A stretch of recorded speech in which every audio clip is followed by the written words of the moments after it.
best part about crime scene work is figuring out the puzzle. That's just fascinating. Nik Havert has been with the Napanee Police Department for over 25 years. In 2007, he took on the role of crime scene investigator. You can actually stand there for a moment and kind of look around and figure out, okay, this is what happened. This is how they got in, this is how they got out. Here's what they moved, here's what they took. Here's what happened to the victim. That stuff has always just been a real delight when you find those things and put them together. What are some of maybe the most challenging parts or areas of the job that surprised you? Probably one of the more surprising things was just the time. When I fully got into this and realized how much time this process takes.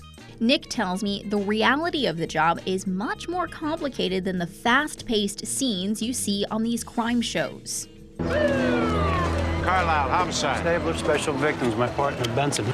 We get an ID? Police, stop! We set up a mock crime scene to show you what processing evidence looks like in real life. You know, the knife here, the body here, and I've got some blood spatter here. How long do you think a scene like this takes to process? You better be a cop. No, forensics. On TV, maybe a couple of minutes at most. In Napanee, 6 hours easily. Nik runs through about 13 steps on a typical scene. Starting to get overalls of the body. After you're done, you can put the number markers in. Now I've got to take those photographs all over again with the number markers in them. He takes hundreds of photos. What kind of fantasy is that? The other thing that takes a ton of amount of time that you hardly ever see on television would be measuring. And gathers as much data as possible. You know, it doesn't look cool, but it's very useful because you never know what might come out of the information that you get. One thing you see on TV quite a bit is fingerprinting. Nik says he does that too, but his prints don't look like Hollywood's. Like, you know, some of the best prints, like I pull, like they're all smudged. Like, come on, you know, I can't get just one that looks like a TV show print. It's not gonna happen this time. Another common misconception between his job and how it's portrayed on TV is accuracy. Testing in the field is limited because the tests that I would do would all be presumptive. Most of his tests are never 100% accurate. I would pick the biggest sample because it's the most bang for your buck, so to speak. So I go, yep, that's 99% likely that's blood. But I can't say 100%. That has to go to a lab who then can do far more testing with it to say, yes, that's blood, it's this blood type, it's, you know, they can run then DNA analysis from it saying that's male, female, depending on the type of lab, even like stuff like approximate age, race. The lab will enter all the DNA into a big database. Normally it's people who have been in prison, convicted of felonies, especially violent felonies.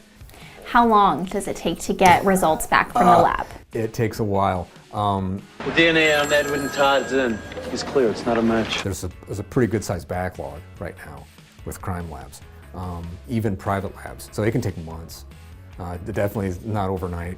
The quickest way really that we get results back is if a trial date has been set. Speaking of trial dates, Nik tells me at one point there was a huge concern that potential jurors would be influenced by the crime scene technology they saw on TV and bring those opinions to court.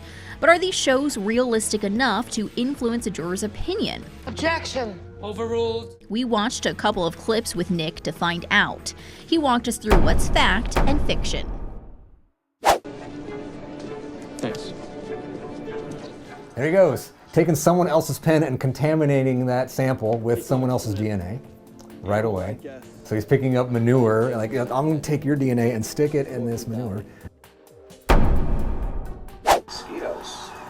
Mosquitoes who are attracted to circulating blood and carbon monoxide from breathing, which means our friend here was alive when he got bit, doesn't it? The mosquito thing I actually kind of like, but because yes, there's a whole field of forensic entomology where you can help determine time of death by what insects are present at the scene. Electronic countermeasure. Oh, He's jamming every radio station. yeah, because everyone has such a thing. Yes, no, we don't have an electric countermeasure machine or device here at our department because again, that would be way too expensive.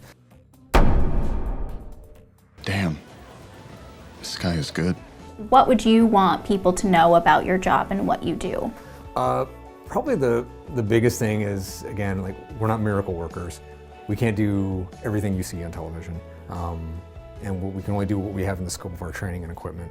But we'll definitely do what we can for you.